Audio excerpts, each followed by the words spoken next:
नमस्कार दोस्तों, स्वागत है आपका आज के मुख्य समाचार में। सबसे पहली बड़ी खबर में आपको बताएंगे, पहले चरण के लिए 58 सीटों पर आज मतदान, 2.28 करोड़ मतदाता करेंगे 623 उम्मीदवारों के भाग्य का फैसला। इसी के साथ दूसरी बड़ी खबर में जिक्र होगा कि पीएम मोदी के शासन में देश गृहयुद्ध की ओर बढ़ रहा। लालू यादव बोले महंगाई गरीबी के बारे में नहीं बल्कि अयोध्या और वाराणसी पर बात कर रहे हैं। तीसरी बड़ी खबर में आपको बताएंगे कि कांग्रेस ने भाजपा के घोषणा पत्र को बताया दृष्टि दोष पत्र। जानिए क्या बोले गौरव वल्लभ। दोस्तों, हर एक खबर की गहराई में आपको ले जाएंगे, लेकिन उससे पहले अगर आपको भी ऐसा लगता है कि भाजपा की उल्टी गिनती शुरू हो चुकी है तो आप अभी इस वीडियो को लाइक कीजिए और इस लाल बटन को दबाकर चैनल को सब्सक्राइब करके घंटी बजाइए और कमेंट में लिखे जय हिंद। पहले चरण के लिए 58 सीटों पर कल मतदान, 2.28 करोड़ मतदाता करेंगे 623 उम्मीदवारों के भाग्य का फैसला। जी हाँ दोस्तों, प्रदेश में विधानसभा चुनाव के पहले चरण का मतदान बृहस्पतिवार को पश्चिमी उत्तर प्रदेश के 11 जिलों की 58 सीटों पर होगा। इसके लिए बुधवार देर शाम तक सभी पोलिंग पार्टियां मतदान केंद्रों के लिए रवाना कर दी गयी। मतदान सुबह 7 बजे से शाम 6 बजे तक होगा। पहले चरण में 2.28 करोड़ मतदाता 623 उम्मीदवारों के भाग्य का फैसला करेंगे। पहले चरण में योगी सरकार के 9 मंत्रियों समेत कई दिग्गज नेताओं की प्रतिष्ठा दांव पर है। मुख्य निर्वाचन अधिकारी अजय कुमार शुक्ला ने बताया कि पहले चरण में मेरठ, गाजियाबाद, गौतम बुद्ध नगर, हापुड़, बागपत, बुलंदशहर, शामली, मुजफ्फरनगर, अलीगढ़, मथुरा और आगरा जिले में मतदान होगा। मुख्य निर्वाचन अधिकारी ने बताया कि पहले चरण में 10,853 मतदान केंद्रों के कुल 26,027 बूथों पर वोट डाले जाएंगे। एक बूथ पर अधिकतम 1250 मतदाताओं को रखा गया है। अजय ने बताया कि निष्पक्ष व शांतिपूर्ण चुनाव के लिए सुरक्षा के पुख्ता इंतजाम किए गए हैं। कोविड-19 संक्रमण को देखते हुए मतदान के दिन मतदेय स्थलों पर thermal scanner, hand sanitizer, gloves, face mask, face shield, PPE kit, साबुन व पानी की पर्याप्त मात्रा में व्यवस्था की गई है। मतदाताओं की सुविधा के लिए वोटर गाइड का भी वितरण कराया गया है। चलते हैं अगली खबर की तरफ। पीएम मोदी के शासन में देश गृहयुद्ध की ओर बढ़ रहा। लालू यादव बोले महंगाई गरीबी के बारे में नहीं बल्कि अयोध्या और वाराणसी पर बात कर रहे हैं। जी हाँ दोस्तों, कर्नाटक हिजाब विवाद पर राजद प्रमुख लालू प्रसाद यादव ने कहा कि पीएम मोदी के शासन में देश गृहयुद्ध की ओर बढ़ रहा है। वे महंगाई गरीबी के बारे में नहीं बल्कि अयोध्या और वाराणसी के बारे में बात कर रहे हैं।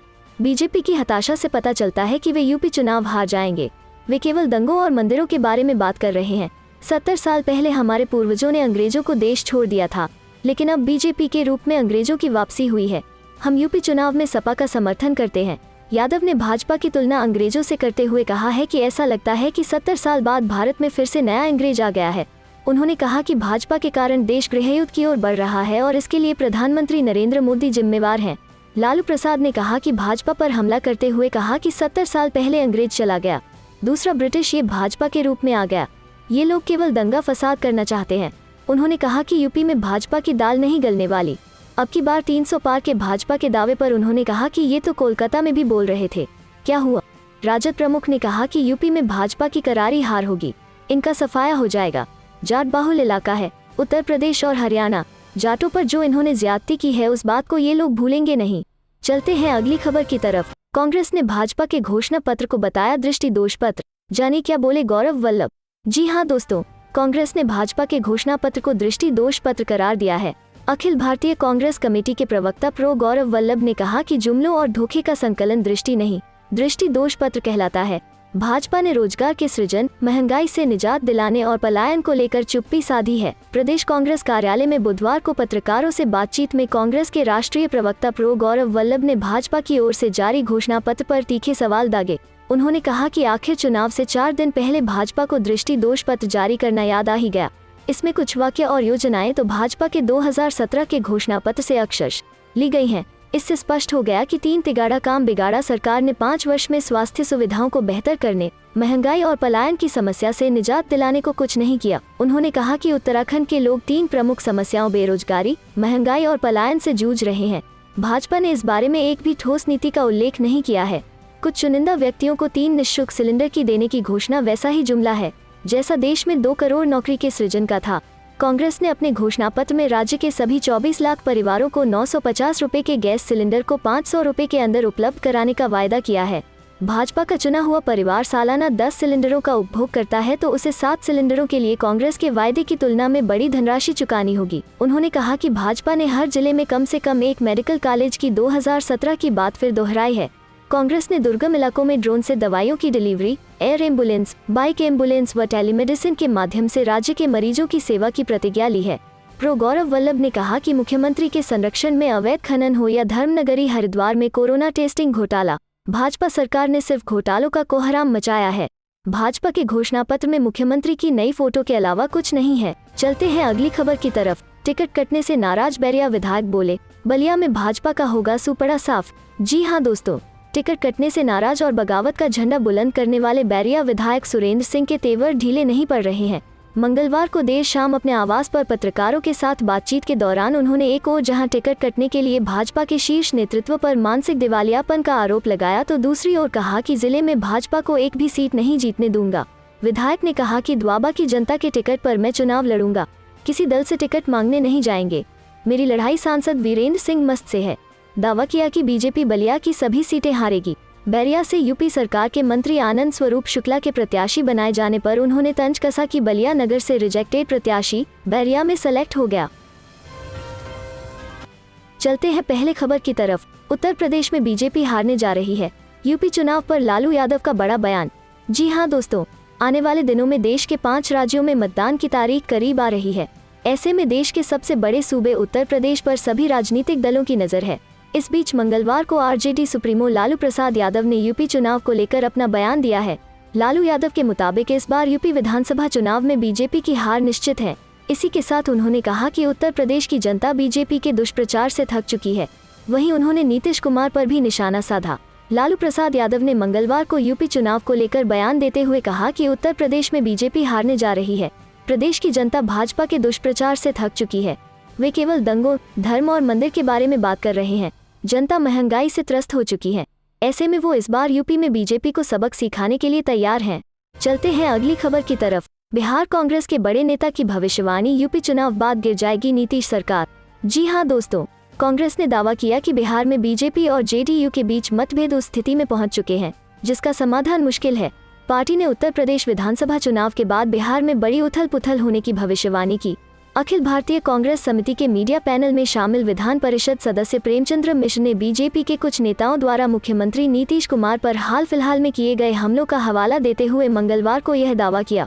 उन्होंने आरोप लगाया कि बीजेपी संख्या बल के लिहाज से ज्यादा मजबूत स्थिति में होने के बावजूद राज्य में अपना मुख्यमंत्री न होने के कारण अपमानित महसूस करती है। मिश्र ने सासाराम से बीजेपी के सांसद की विवादित टिप्पणी का जिक्र करते हुए कहा कि छेदी पासवान की टिप्पणी पर गौर फरमाएं, जिसमें उन्होंने कहा था कि मुख्यमंत्री में सत्ता की इतनी भूख है कि वो दाऊद इब्राहिम से भी हाथ मिलने से नहीं चूकेंगे। बता दें कि छेदी पासवान ने बिहार बीजेपी के अध्यक्ष संजय जायसवाल और जेडीयू के बीच विवाद को लेकर पत्रकारों के सवालों के जवाब में यह टिप्पणी की थी। वर्ष 2014 के लोकसभा चुनाव से ऐन पहले बीजेपी में शामिल होने वाले पासवान ने कहा था कि विधानसभा चुनाव में जेडीयू के निराशाजनक प्रदर्शन के बावजूद मुख्यमंत्री के रूप में वापसी करने में नीतीश कुमार की मदद करके उनकी पार्टी ने भूल की है। छेदी पासवान पहले जेडीयू के हिस्सा थे। वो नीतीश कुमार की कैबिनेट में मंत्री भी थे। हालांकि लोकसभा चुनाव में टिकट के लिए उनके नाम पर विचार न किए जाने के विरोध में उन्होंने इस्तीफा दे दिया था। चलते हैं अगली खबर की तरफ। चुनाव प्रचार समाप्त। 11 जिलों की 58 सीट पर 10 फरवरी को मतदान। 2.27 करोड़ मतदाता करेंगे वोट। सपा, भाजपा, कांग्रेस और बसपा में टक्कर। जी हां दोस्तों, उत्तर प्रदेश में विधानसभा चुनाव के पहले चरण का प्रचार आज समाप्त हो गया। पहले चरण में प्रदेश के 11 जिलों की 58 सीट पर 10 फरवरी को मतदान होगा। उत्तर प्रदेश की जिन 58 सीट पर पहले चरण में मतदान होगा उनमें से 9 सुरक्षित सीट हैं। मतदान 10 फरवरी को सुबह 7 बजे शुरू होकर शाम 6 बजे तक चलेगा। इस चरण में शामली, मुजफ्फरनगर, मेरठ, बागपत, गाजियाबाद, हापुड़, गौतम बुद्ध नगर, बुलंदशहर, अलीगढ़, मथुरा तथा आगरा जिलों की विभिन्न सीट के लिए मतदान होगा। इस दौरान करीब 2,27,00,000 मतदाता अपने मताधिकार का प्रयोग कर सकेंगे। पिछली बार बीजेपी को 58 में से 53 सीटें मिली थीं, जबकि समाजवादी पार्टी और बहुजन समाज पार्टी को 2-2 सीटें मिली थीं और 1 सीट राष्ट्रीय लोक दल को मिली थी।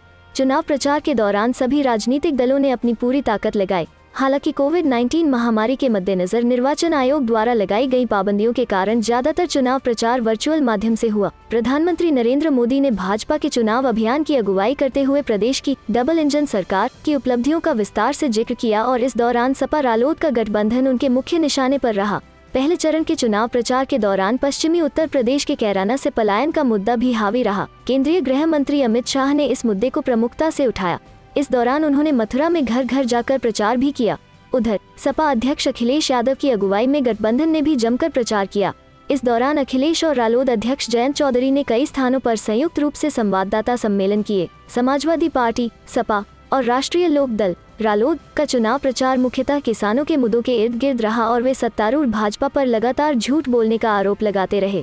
वहीं बहुजन समाज पार्टी बसपा की अध्यक्ष मायावती ने आगरा में रैली की और विभिन्न मुद्दों को लेकर सत्तारूढ़ भाजपा के साथ साथ विपक्षी दलों पर भी हमला किया। कांग्रेस महासचिव प्रियंका गांधी वाड्रा ने भी पहले चरण में मतदान वाले विभिन्न विधानसभा क्षेत्रों का दौरा किया और घर घर जाकर वोट मांगे।